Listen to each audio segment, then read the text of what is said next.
Irmãos, uma boa noite, a graça e a paz do Senhor Jesus. Vamos abrir nossas Bíblias em Romanos, capítulo 8, e nós estaremos lendo a partir do versículo 26.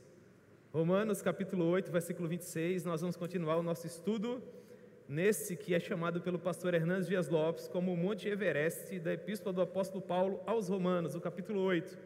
Capítulo 8 que trata acerca da perseverança dos santos, a forma como nós somos alcançados por meio do sacrifício de Cristo e permanecemos seguros nele de maneira absoluta. É isso que Paulo procura nos ensinar ao longo de todo o capítulo, provas inalienáveis, incontestáveis, de que se realmente nós nos apropriamos por meio da fé do sacrifício vicário de Cristo Jesus na cruz do Calvário, não existe qualquer um outro destino para nós senão a glória.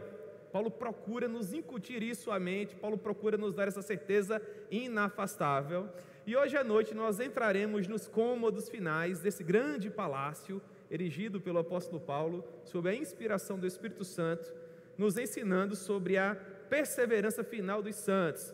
Dois grandes exemplos que Paulo vai nos dar. O primeiro deles é a intercessão do Espírito, que nós estudaremos agora, e por fim, concluindo o capítulo 8, as provas e a certeza do amor de Deus para com todos nós. Então, começando do princípio, para hoje à noite, versículo 26, o apóstolo Paulo nos diz assim: também o Espírito semelhantemente nos assiste em nossa fraqueza, porque não sabemos orar como convém, mas o mesmo Espírito intercede por nós sobremaneira, com gemidos inexprimíveis. E aquele que sonda os corações sabe qual é a mente do Espírito, porque segundo a vontade de Deus é que ele intercede pelos santos. Sabemos que todas as coisas cooperam para o bem daqueles que amam a Deus, daqueles que são chamados segundo o seu propósito, porquanto os que de antemão conheceu, também os predestinou para serem conformes à imagem do seu Filho, a fim de que ele seja o primeiro entre muitos irmãos. E aos que predestinou, a esses também chamou, e aos que chamou, a esses também justificou, e aos que justificou, a esses também glorificou. A princípio, irmãos, nós vamos ler até aqui, depois, se nós tivermos tempo, nós vamos continuando. Amém? Vamos orar? Senhor, nós amamos profundamente ao Senhor e nós rogamos que em graça e misericórdia o Senhor nos permita compreender esse excerto das Escrituras que nos propusemos a estudar hoje à noite. Tenha misericórdia de nós, Senhor, e trate conosco de uma maneira simples, de uma maneira objetiva, mas não permita, ó Deus, de forma alguma, que venhamos a sair daqui hoje à noite com qualquer dúvida a respeito da suficiência, da eficácia, da perfeição do sacrifício vicário do Teu Filho na cruz do Calvário, no que diz respeito a nos salvar. É isso, ó Deus, que nós te pedimos e encarecidamente agradecemos no nome de Jesus. Amém. Muito bem, irmãos, Paulo nos diz como prova da certeza absoluta da nossa salvação, que o Espírito Santo nos auxilia em nossas fraquezas. Ele ergue essa tese, ele levanta esse argumento a partir do versículo 26, quando nos diz assim: também o Espírito semelhantemente nos assiste em nossa fraqueza. O ponto que nos chama a atenção para a compreensão do versículo 26 é essa palavra semelhantemente. O que Paulo procura nos ensinar quando diz que de maneira semelhante o Espírito nos assiste, nos auxilia no que diz respeito às nossas fraquezas. Perceba, o que vem antes do versículo 26 é justamente o argumento do apóstolo Paulo quanto ao fato de que os sofrimentos do tempo presente não podem ser comparados com a glória que nos aguarda no final. Paulo nos diz que mesmo alcançados pelo sacrifício de Cristo Jesus, nós ainda teremos dias difíceis sobre a face da terra, porque fora nos dito que no mundo nós teríamos aflição. Por óbvio, irmãos, enquanto há vida, há sofrimento. Todo mundo sofre, alguns mais que outros, as proporções são diversas, mas enquanto nesse torrão chamado planeta Terra, infelizmente nós sofreremos. Essa é a vontade de Deus para todos nós. Existem outras passagens das Escrituras que procuram nos falar a respeito do motivo pelo qual Deus permite que coisas ruins aconteçam a pessoas boas, mas o fato é que todas as coisas cooperam para o bem daqueles que amam a Deus. Se a ira foi afastada por meio do sangue de Jesus, e se nós já somos unidos a Deus por meio do sacrifício do Filho, portanto nós aprendemos que não é porque falhamos ou erramos ou porque Deus se encontra irado que nós sofremos absolutamente. Mas Paulo procura nos ensinar que há um propósito para todas as coisas, inclusive para o sofrimento do justo. Portanto, quando nós olhamos do verso 18 até o verso 25, nós não encontramos um ponto que nos faça perceber essa semelhança quanto ao auxílio do Espírito, porque aqui Paulo trata meramente de sofrimento. Então nós voltamos um pouco mais, até um outro argumento levantado pelo apóstolo Paulo, que é o auxílio do Espírito Santo em nos fazer perceber que somos filhos de Deus e co-herdeiros com Cristo no momento em que nos apropriamos do sacrifício ensanguentado de Jesus por meio da fé. Então, Deus Espírito Santo, Ele nos faz perceber que uma vez unidos a Cristo, Romanos capítulo 6, nesse momento nós nos tornamos filhos. E se somos filhos, assim como Jesus, somos também herdeiros. Paulo ratifica isso no versículo 16 do capítulo 8, quando ele diz: o próprio Espírito Santo testifica com o nosso espírito que nós somos filhos de Deus. Todos os catecismos, todos os documentos de fé, todos os símbolos de fé nos apontam para a missão precípua do Deus Espírito Santo. Qual a missão última do Deus Espírito Santo? Magnificar, glorificar a pessoa do Filho. O Espírito Santo nos leva até o sangue derramado na cruz, nos banha nele, nos purifica de todo pecado e nos torna filhos de Deus por meio da proposição do Evangelho genuíno. Então é verdade dizer que a missão do Espírito é assegurar em nosso coração que nós somos filhos de Deus. Mas isso não significa dizer que nós não vamos ter dias difíceis sobre a face da terra. De modo que no versículo 17 do capítulo 8, Paulo diz assim: ora, se somos filhos, e nós sabemos que somos também herdeiros, por óbvio, herdeiros de Deus e, consequentemente, co-herdeiros com nosso irmão primogênito, que é o Senhor Jesus. E Paulo finalmente conclui o seu argumento acerca da nossa filiação e herança, dizendo: se com ele sofremos, também com ele seremos glorificados. Perceba, cada uma das sentenças requer uma resposta afirmativa. Nós somos filhos de Deus? Nós somos. Se somos filhos de Deus, consequentemente nós somos também herdeiros. É verdade, nós somos herdeiros de Deus, co-herdeiros com Cristo. Se essas três proposições iniciais requerem uma resposta afirmativa, as duas últimas também. Então Paulo diz: se com ele sofremos, e nós sofremos, todo mundo aqui sofre. Você sofre, meu irmão? Sim, você sofre, porque você é filho de Adão, ainda que restaurado por Jesus. E nesse tabernáculo nós sofreremos. Mas se nós sofremos, também é verdade dizer que também seremos glorificados.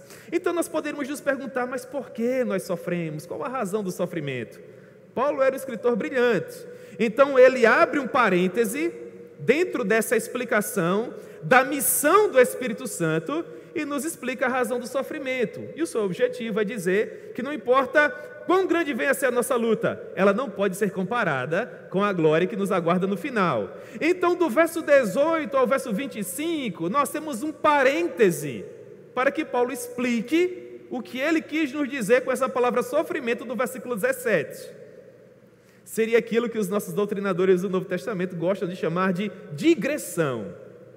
Quando finalmente Paulo nos explica o que significa essa palavra sofrimento, a partir do versículo 26, ele retoma aquilo que ele já estava tratando lá no versículo 16. Então você une o versículo 16 de Romanos capítulo 8 ao versículo 26 e percebe que o fluxo de raciocínio de Paulo continua. Perceba, versículo 16: o próprio Espírito testifica com o nosso Espírito que nós somos filhos de Deus. Também o Espírito, olha a função da palavra semelhante agora, semelhantemente, leia-se, na proporção em que o Deus Espírito Santo nos dá uma prova cabal de que nós somos filhos, ele testifica em nosso coração: você é filho de Deus, você é herdeiro com Cristo. Semelhantemente, também é missão dele nos assistir em nossa fraqueza. Por quê? Porque nós não sabemos orar como convém. Mas o mesmo Espírito intercede por nós sobremaneira com gemidos inexprimíveis. Então, Paulo parte dizendo que a missão do Espírito Santo, nos dando certeza da salvação, passa pela filiação, por nossa herança em Cristo, mas também pela intercessão que o Espírito Santo faz junto ao nosso coração, sempre que nós estamos com o Espírito orante.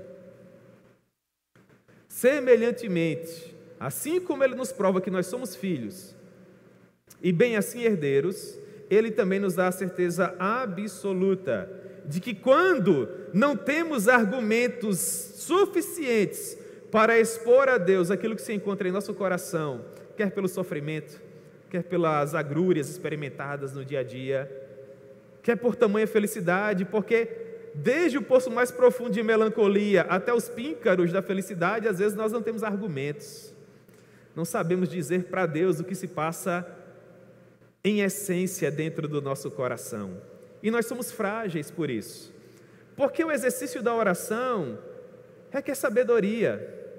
Nós precisamos orar a Deus de maneira que as nossas orações venham se amealhar, venham se unir ao soberano propósito de Deus. Porque em último caso é a vontade de Deus que vai ser feita, e tudo aquilo que nós estivermos propondo em oração que não se encaixe com a vontade de Deus vai ser, irmãos, descartado de pronto. Tiago, o meio-irmão do Senhor Jesus, nos diz que boa parte das nossas orações não são atendidas porque nós não sabemos pedir como convém. Nós sempre estamos pedindo algo a Deus que tem a ver necessariamente com os nossos próprios interesses. Nós somos frágeis por causa disso.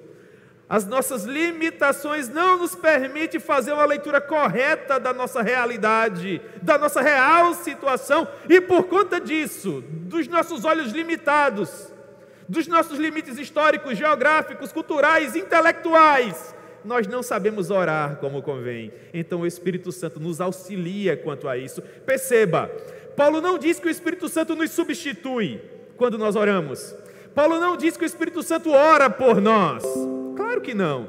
Ele nos diz que o Espírito Santo nos auxilia em nossas fraquezas, como que se Ele nos auxiliasse a propor perante o trono da glória de Deus aquilo que especificamente nós estamos precisando. Isso é assistir, é auxiliar, é caminhar ao lado, é tomar pela mão, é conduzir pelo bom caminho. Me parece que o que Paulo procura nos ensinar é que o Espírito Santo nos ajudará nesta maravilhosa missão de orar. E se tudo, em último caso, só nos é conferido se do céu partir até nós, eu quero acreditar e concordo com Martin Lloyd-Jones, que até o desejo que brota em nosso coração de orarmos, irmãos, é produto da missão do Espírito Santo.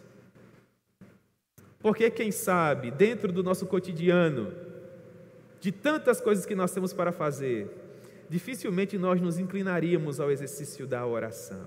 Então o Lloyd-Jones nos aconselha que não importa aquilo que nós estejamos fazendo, você pode estar preparando o seu sermão para pregar e Deus está te concedendo graça, seu pensamento está fluindo, você está conseguindo colocar suas ideias no papel, mas se naquele momento você sentir uma vontade irresistível de orar, o conselho é: pare tudo o que você está fazendo e vá conversar com Deus. Coloque diante dele em palavras aquilo que se encontra em seu coração. Portanto, Deus nos ama tanto que nos deu do seu próprio Espírito para que, assistidos por Ele, nós possamos orar corretamente. Perceba que a situação proposta por Paulo não tem a ver necessariamente com orar, porque nós oramos. Talvez nós não oremos com tanta frequência, mas nós oramos. Me parece que o que Paulo procura nos ensinar é o pelo que orar, o que pedir, por quais caminhos caminhar, quais conselhos dar, que direções nós devemos oferecer. Por conta das nossas limitações, essas são as nossas maiores dúvidas. E nós não podemos nos equivocar. Imagine o seu filho que confia em você, eu estou dando um exemplo, vem até você e pergunta assim: papai, o senhor me conhece? Há 17, 18 anos o senhor me conhece, qual a sua opinião? Que curso superior eu devo fazer? Esse é um conselho que deve ser regado com toda a sabedoria, sim ou não? Mas é claro que sim. E você não pode ser leviano ao dar um conselho como esse, você precisa de orientação. E você precisa escolher com cuidado quais palavras colocar diante do Senhor para dar um conselho assim ao seu filho. E quanto a namoro, noivado, casamento e N outras coisas, irmãos, que nós precisamos aconselhar, precisamos de sensibilidade espiritual para dizer qual o caminho certo. Por isso nós precisamos orar. Nós precisamos orar. Mas de onde vêm esses gemidos inexprimíveis que Paulo nos propõe aqui? Será que é do Espírito Santo? Eu quero acreditar que não. Eu tenho dificuldade de perceber um Deus todo-poderoso, soberano em tudo que faz, gemendo por não ter ideias, por não saber o que propor, por não saber como conduzir os seus pensamentos. Então eu quero acreditar que esses gemidos, na verdade, apontam para a nossa perplexidade diante de Deus. São aqueles momentos, irmãos, de dor tão profunda, onde nós dobramos os joelhos e não conseguimos falar absolutamente nada. E o Espírito Santo nos auxilia em nossa fraqueza. E o Deus que se encontra assentado no mais alto e sublime trono, que conhece a mente do Espírito, sabe o que se passa em nosso coração, porque Ele tem olhos de carne, segundo Jó. E talvez nesses momentos de dor mais profunda, quando nós não conseguimos pronunciar a palavra, o Deus Todo-Poderoso consegue envolver os seus olhos de amor e misericórdia para nós, nos dizendo assim: eu sei, meu filho. Intercessão do Espírito, irmãos.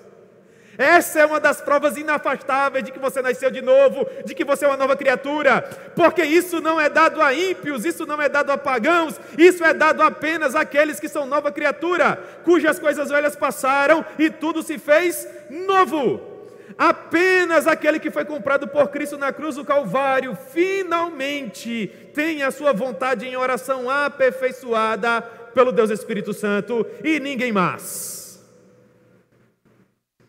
E quando Paulo usa o argumento do auxílio do Espírito quanto à oração, ele não quer dizer com isso que nós somos tão ímpios a ponto de não termos o que pedir a Deus ou como orar. Pelo contrário, ele nos prova que Deus nos ama de uma maneira tal que até naqueles momentos onde nós não temos uma única palavra a pronunciar, Ele está ali ao nosso lado nos auxiliando para termos de fato um momento de comunhão e relacionamento com Deus.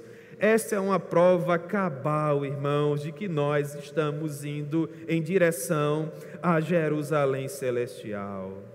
Em direção, queridos, à cidade que possui fundamentos e que nos aguarda por toda a eternidade. Em último caso, o Espírito Santo funciona como nosso paráclito, como nosso advogado.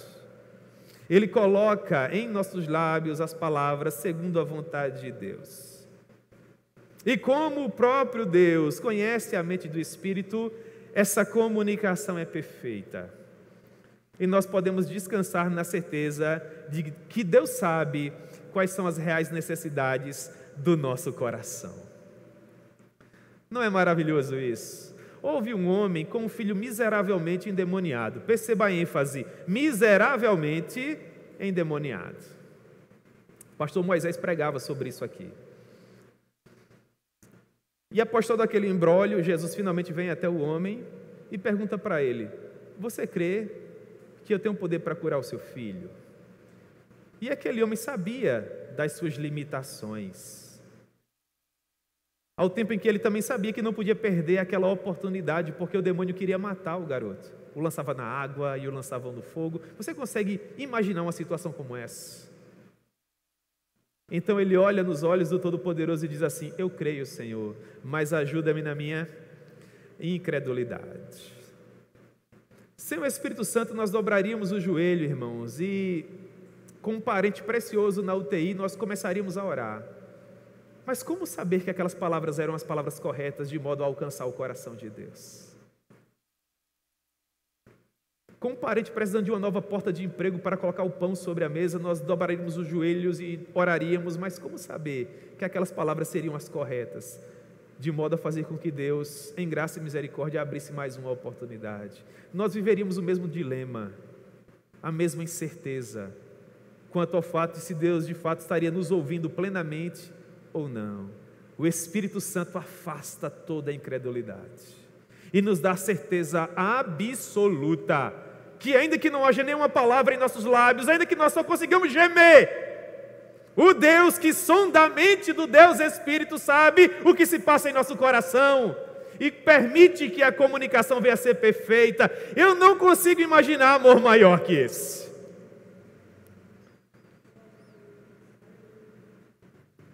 Sendo assim, nós avançamos à próxima subdivisão dentro desse excerto que está no versículo 28, onde ele diz: por causa disso, dessa comunicação perfeita, do fato absoluto de que Deus nos conhece, os meandros mais íntimos da nossa vida são patentes aos olhos dele.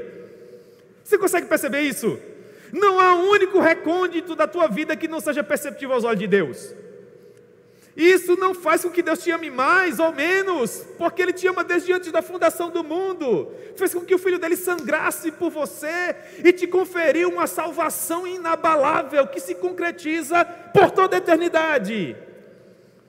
Ele conhece você melhor do que você mesmo, todos os seus pensamentos mais íntimos, aquilo que você tem escondido na mais profunda gaveta do seu guarda-roupa e que só você sabe que está lá, Deus também conhece. Conhecendo cada molécula do seu corpo, Ele diz para você: todas as coisas cooperam para o seu bem, para o bem daqueles que amam a Deus. Por que Paulo nos diz isso? Porque se é verdade que o Espírito intercede por nós, sonda a nossa mente e o nosso coração, conhece o mais profundo do nosso ser, nós poderíamos, irmãos, viver em si mesmados, com medo atroz, com medo terrível, de que Deus descobrisse aquele pormenor da nossa vida, que nos desabonasse perante Ele, e tudo que viesse a nos acontecer depois, seria sempre uma grande crise, porque nós pensaríamos assim: eu estou passando por isso porque Deus descobriu aquele segredo, eu estou passando por isso porque Deus descobriu aquele pecado, eu estou passando por isso porque Deus descobriu esse aspecto do meu caráter, e agora Deus tem permitido isso porque Ele quer me fazer sofrer, porque Ele quer me fazer chorar. Paulo diz para você, pecador, isso jamais vai acontecer. Porque o relacionamento que você tem com Deus não é mais firmado em ira. O relacionamento que você tem com Deus é firmado em amor. Você não sofre porque Deus está irado. Você não sofre porque Deus está triste com você. Você sofre porque por meio do sofrimento, Deus deseja produzir algo na sua vida, porque é um propósito para o sofrimento.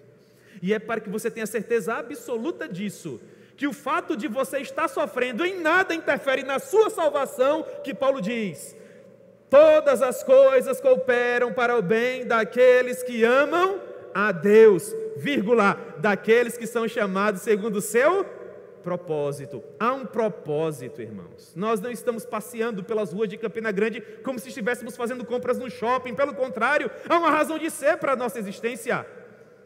Há uma missão pela qual o nosso coração continua pulsando e os nossos pulmões estão agora sadios aqui e cheios de ar. Nenhuma condenação há para os que estão em Cristo Jesus, de modo que todas as coisas devem cooperar para o bem daqueles que amam a Deus. Não há como exagerar essa verdade, preste atenção, nenhuma condenação há. Se nenhuma condenação há, todas as coisas devem cooperar para o bem daqueles que amam a Deus, mesmo as coisas que aos nossos olhos parecem ruins. Porque ainda que nós não venhamos a compreender em toda a magnitude aquilo que Deus tem feito em nossas vidas hoje, um dia nós o compreenderemos e terá valido a pena. Isso não faz o seu coração descansar? Isso faz o meu coração descansar poderosamente. Quando Paulo diz que todas as coisas cooperam para o bem daqueles que amam a Deus, ele retoma algo que ele já havia nos ensinado anteriormente, lá no capítulo 5. No capítulo 5, dos versos 3 a 5, Paulo diz assim: e não somente isto o quê? Justificados, pois, por meio da fé nós temos paz com Deus. Paz com Deus. Agora olha para o versículo 3. E não somente isto, o que podia ser agregado à paz com Deus? Paz com Deus é o que há de melhor, salvação eterna, inabalável e afastável. Mas Paulo coloca um i, que significa que ele está somando a afirmação do versículo 1 a alguma outra coisa, que vai tornar esse pensamento perfeito, acabado. E ele diz assim: e não somente isso, paz com Deus, mas também nós nos gloriamos, ou nós passamos até a certeza que as próprias tribulações haverão de produzir perseverança, e a perseverança é experiência, e a experiência é esperança, e a esperança não confunde, porque o amor de Deus é derramado em nosso coração, por quem? Pelo Espírito Santo. Então, quem sabe Paulo esteja nos dando insight, indícios do que significa esse propósito de Deus para o sofrimento. Qual o propósito? O propósito da tribulação é produzir perseverança, e a perseverança produzirá esperança, e a esperança produzirá experiência, e essa experiência não confunde, essa esperança não confunde. Nós chegamos em Romanos 5:1, crentes justificados, gozando da maravilhosa paz com Deus por meio do seu Filho Jesus Cristo. Mas o versículo 3 nos dá essa certeza ainda maior, de que as tribulações que nós enfrentamos também glorificam a Deus. E à medida que nós vamos enfrentando a tribulação, o Espírito Santo vai derramando em nosso coração do amor de Deus. Que coisa extraordinária! Para nos provar que Ele estará conosco, mesmo em meio a essa situação mais severa. Contudo, tudo isso só se aplica a quem é crente.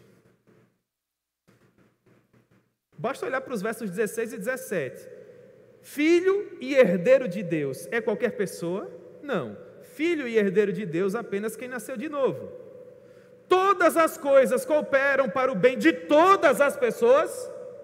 Todas as coisas cooperam para o bem apenas daqueles que amam a Deus. Ah, pastor, mas agora surgiu uma dúvida no meu coração. Eu amo a Deus, Romanos capítulo 8, do verso 1 ao verso 11. Você se inclina para quê? Pendor da carne, pendor do espírito. Você percebe? Uma verdade sempre promove a outra, não pode haver dúvidas. Nós não podemos ter dúvidas, irmão, de que se os nossos olhos se fecharem agora, quando eles se abrirem mais uma vez, nós estaremos na presença do Rei dos Reis e do Senhor dos Senhores. Se você não tem esta convicção inabalável, alguma coisa está errada. Você precisa fundamentar melhor a sua fé. Fundamentar melhor a sua fé.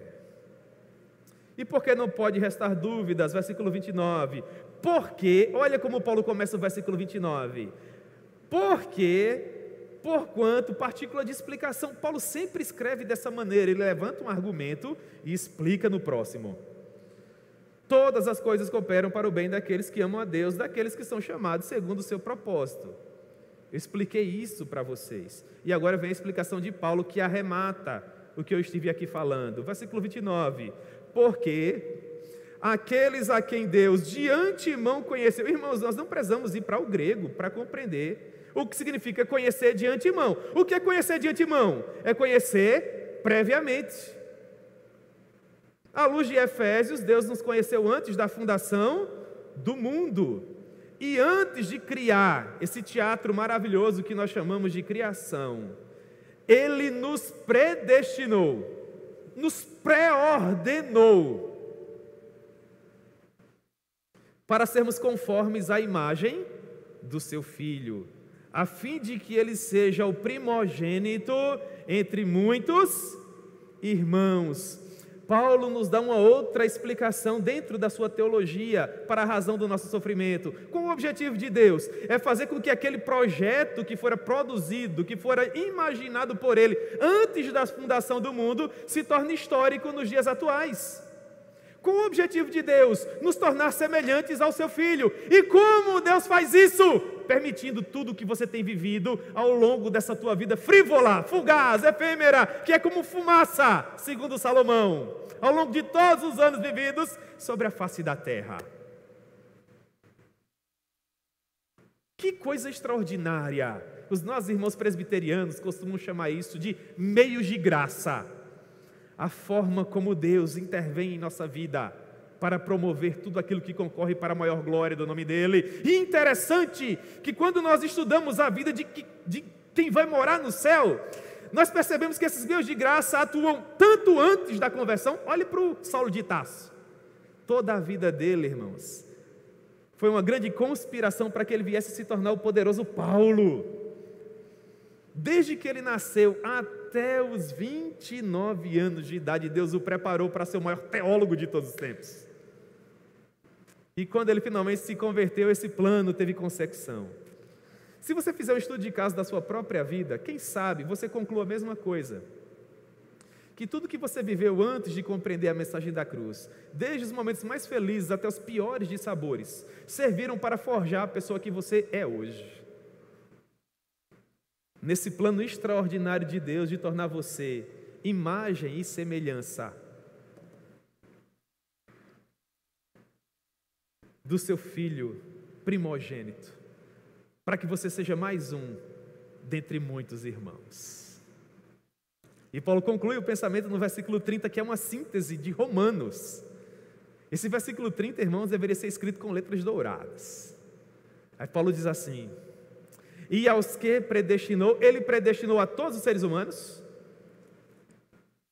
Não, o contexto nos diz que todas as coisas cooperam apenas para o bem daqueles que amam a Deus. Esses que amam a Deus possuem o Espírito de Deus. Quem possui o Espírito de Deus é filho de Deus e também herdeiro de Deus. E só se inclina para as coisas do Espírito, de modo que o pecado é um acidente na vida dele. Romanos capítulo 8. Essas pessoas, para elas especificamente, Paulo diz assim: e aos que predestinou, aqueles a quem Deus conheceu previamente, antes da fundação do mundo, a esses também chamou. E os nossos irmãos doutrinadores dizem que Deus chamou irresistivelmente. Que coisa extraordinária. E aos que chamou, é o que nós estamos estudando desde o capítulo 1 até o capítulo 8, também justificou, justiça por meio da fé. No capítulo 8, nós estamos estudando perseverança dos santos, certeza acerca da salvação. Qual o último passo disso que o João Calvino chamava de ordem da salvação? E aos que predestinou, a esses também chamou, e aos que chamou, a esses também justificou, e aos que justificou, a esses também glorificou. Olhe para o tempo verbal de cada uma dessas ações, todas elas estão em que tempo? Passado.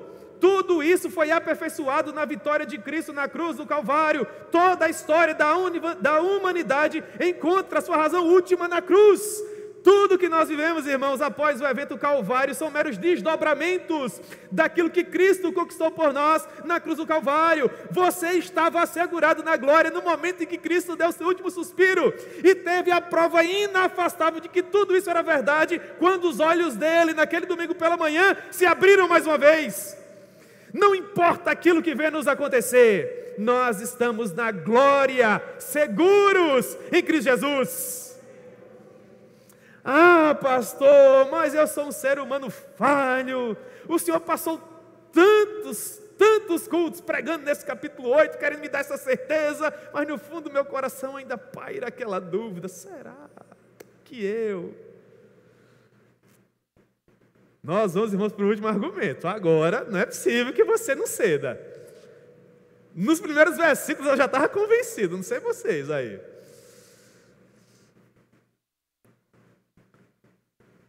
Paulo agora vai ao seu último argumento. Porque alguém poderia se levantar e dizer: puxa vida, Paulo, eu não concordo com isso. Há muitas dúvidas que se levantam. Elas procuram voltar, porque na verdade a maioria delas já foram até respondidas. E eu vou viver do jeito que eu quiser. Olha para Romanos capítulo 6.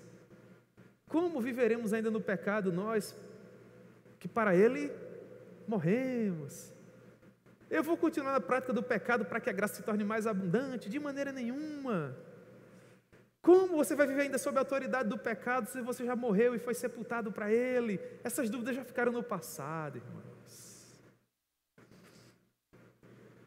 Então Paulo olha para aqueles que desacreditam, que não concordam, que levantam seus argumentos, olha nos olhos deles e diz assim: que diremos, pois, à vista dessas coisas? Quando Paulo diz que diremos, pois, à vista dessas coisas, a respeito de que coisas ele está falando? num primeiro momento, desde o capítulo 1, versículo 16, até agora. Mas olhando especificamente para o capítulo 8, Paulo diz assim: à vista da inclinação do Espírito, do pendor do Espírito, porque aqueles que são de Deus se inclinam para as coisas de Deus. Essa é uma prova. À vista da filiação e herança. A filiação e herança não tem a ver com a inclinação do teu coração, tem a ver com o testemunho do Espírito Santo dentro de você. À vista de que os sofrimentos do tempo presente não há que se comparar com a glória que nos aguarda no final. À vista da intercessão do Espírito Santo. Que diremos, pois, irmãos? Se Deus é por nós, quem será contra nós? Que argumento espetacular! As pessoas se levantam para dizer: eu não concordo, porque ele é Silva, ele é Santos, ele é Lopes, e vai caminhar pelas ruas de Campina Grande com a certeza inabalável de que está no céu, não importa o que aconteça. As pessoas não querem acreditar nisso, porque para a maioria das pessoas o céu é algo que não nos é devido, porque nós, conforme o jargão nordestino, comemos feijão e arroz e farinha.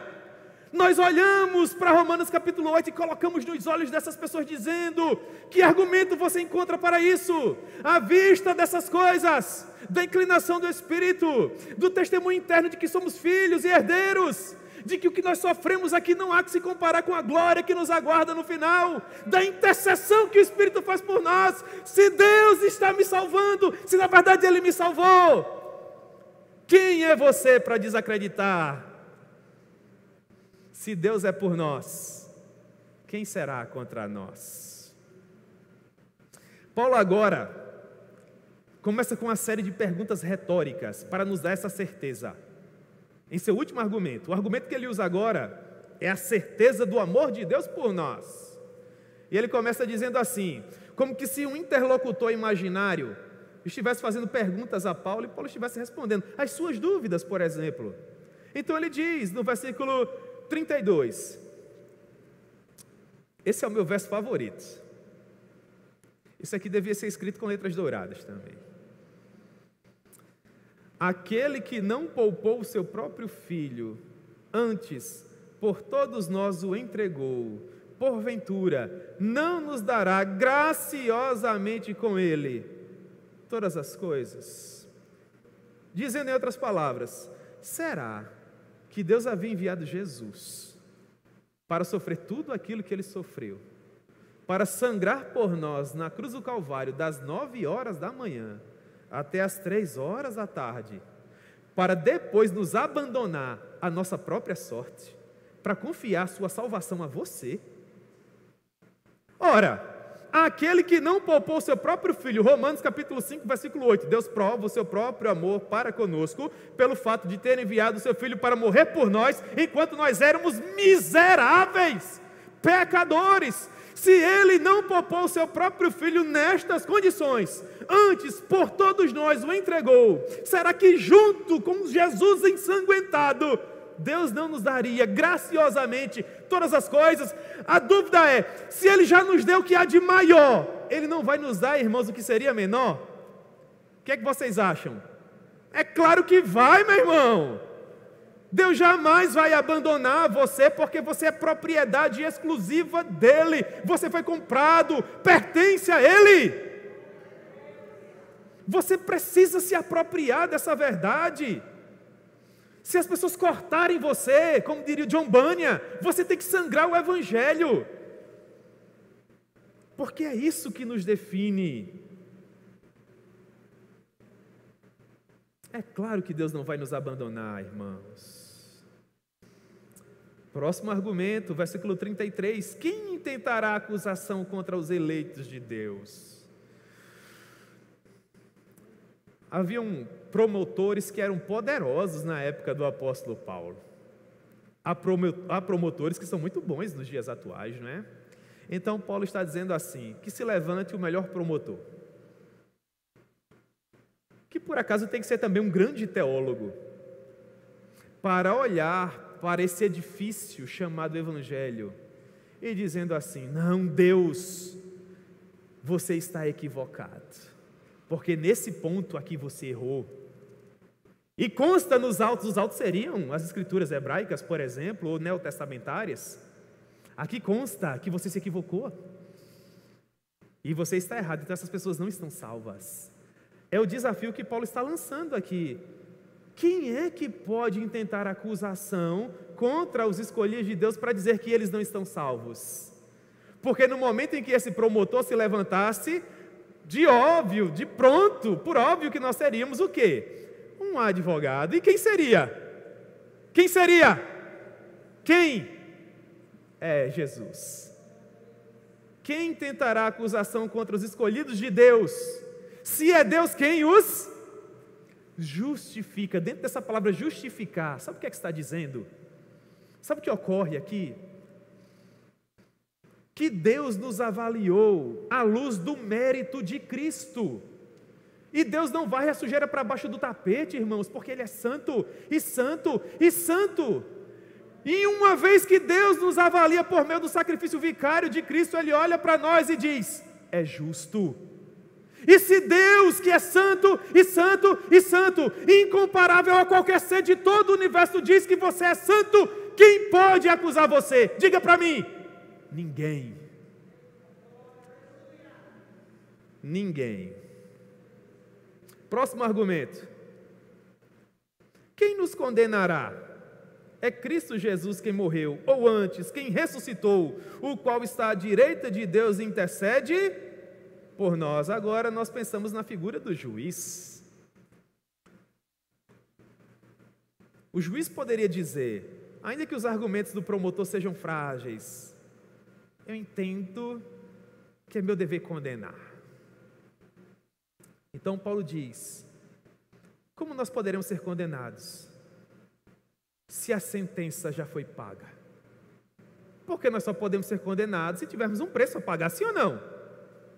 A própria lei brasileira, irmãos, que é cheia de falhas, vocês não têm ideia, diz que você não pode sofrer duas vezes por o mesmo crime. Há um princípio dentro do direito penal chamado bis in idem. Ninguém pode sofrer duas vezes pela mesma coisa. Quem os condenará? Se Jesus morreu no lugar deles, e mais, ressuscitou, e para que não haja dúvidas de que ele morreu, pagando o preço, e ressuscitou para satisfazer a justiça, ele agora se encontra sentado aonde? Aonde? À destra de Deus. Aí Deus olha para esse juiz e fala assim, você tem dúvida de que a coisa saiu perfeita? Olha onde o homem está aqui. Que maravilha! Que coisa extraordinária! E Paulo finalmente conclui, com argumentos que muito se aproximam da nossa realidade, e aqui nós encerramos. Quem nos separará do amor de Cristo? Ele agora vai dar um monte de exemplos. Será tribulação, angústia, perseguição, fome, nudez, perigo ou espada? Porque eu sei que vocês são entregues à morte todo dia. Vocês são como que ovelhas que são destinadas ao matadouro. Porém, no meio da tribulação, da angústia, da perseguição, da fome, da nudez, do perigo da espada, Paulo diz, tudo isso vai acontecer.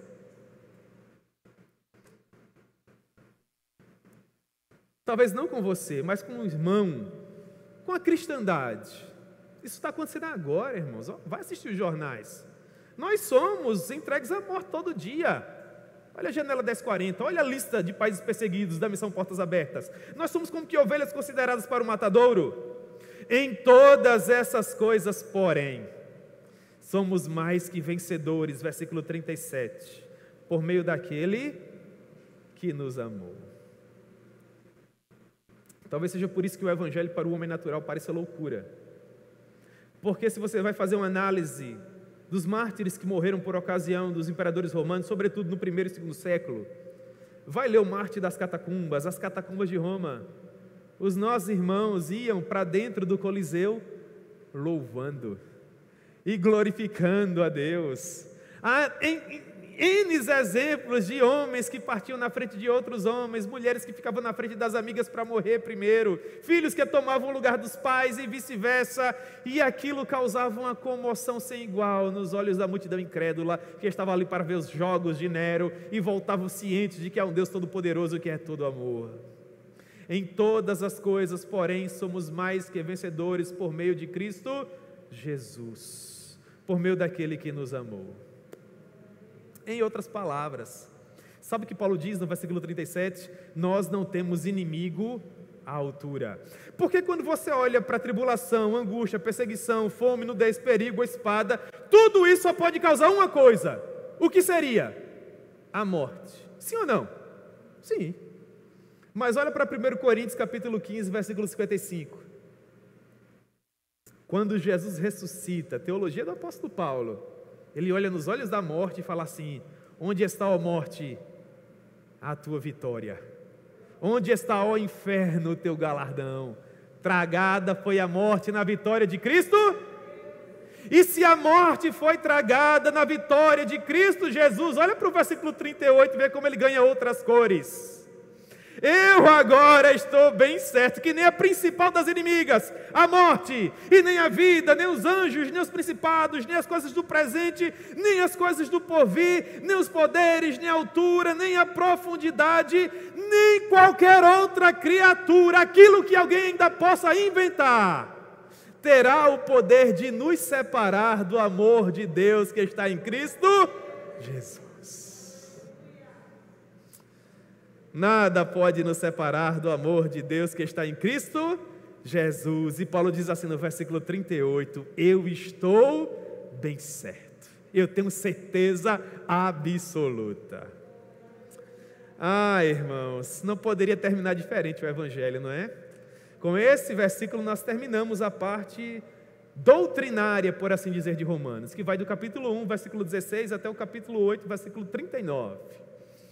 Agora, do capítulo 9 ao capítulo 11, Paulo faz uma parte dentro da sua narrativa, explica como os judeus são salvos, como ocorre essa eleição no âmbito do povo judeu. Quando ele explica isso a partir do capítulo 12, já que ele nos ensinou a doutrina do capítulo 1 até o capítulo 8, agora vem a seção prática da carta, do capítulo 12 até o capítulo 16. Mas eu gostaria de encerrar hoje à noite com essa certeza.